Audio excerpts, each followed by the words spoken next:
Ya, selain mengejar vaksin untuk menciptakan herd immunity demi mengendalikan penyebaran virus corona, pemerintah menerapkan pemberlakuan pembatasan kegiatan masyarakat berbasis mikro mulai tanggal 22 Juni sampai 5 Juli 2021. Lalu bagaimana kebijakan baru ini diterapkan di sejumlah kabupaten kota di Pulau Jawa dan Pulau Bali yang difokuskan pada wilayah terkecil mulai dari kelurahan hingga rukun tetangga? Berikut pemaparannya yang akan disampaikan oleh rekan saya, Roland Lagonda. Silakan, Roland. Berdasarkan instruksi Menteri Dalam Negeri tentang pemberlakuan pembatasan kegiatan masyarakat berbasis mikro, pemerintah membagi 4 zona pengendalian wilayah persebaran COVID di masing-masing RT. Zonasi pertama adalah zona hijau yang memiliki kriteria tidak ada kasus penularan virus corona di satu wilayah RT. Nah, pada zona ini, skenario pengendalian penyebaran corona dilakukan melalui surveillance aktif, pengetesan seluruh suspek dan pemantauan kasus secara rutin dan berkala.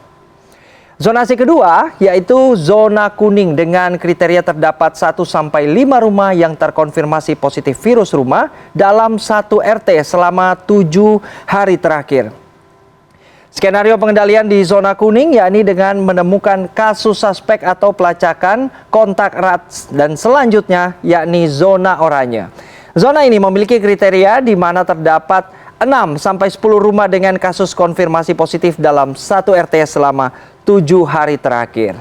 Skenario pengendalian yakni menemukan kasus suspek dan pelacakan kontak erat. Lalu dilakukan isolasi mandiri untuk pasien dan kontak erat dengan pengawasan yang ketat tentunya. Kemudian pihak RT juga wajib untuk menutup rumah ibadah, tempat bermain anak dan tempat umum lainnya.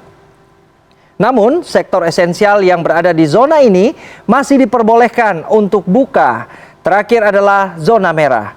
Zona merah ditetapkan apabila dalam satu RT terdapat lebih dari 10 rumah dengan kasus konfirmasi positif selama 7 hari terakhir.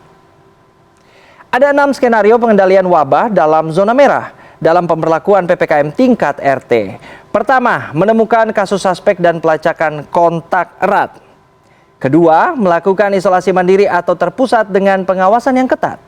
Ketiga, menutup rumah ibadah, tempat bermain anak, dan tempat umum lainnya, kecuali sektor esensial. Keempat adalah melarang kerumunan lebih dari 3 orang.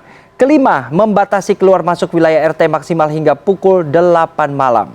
Terakhir, meniadakan kegiatan sosial masyarakat di lingkungan RT yang menimbulkan kerumunan dan berpotensi menimbulkan penularan. Dalam aturan baru ini, terdapat pelonggaran terhadap aktivitas di pusat perbelanjaan atau mal, tempat makan hingga perkantoran. Kali ini, mal boleh buka hingga pukul atau jam 8 malam. Kemudian, tempat makan boleh menerima pengunjung hingga 25% dari kapasitas. Sementara itu, pekerja diizinkan masuk hingga 25% di kantor.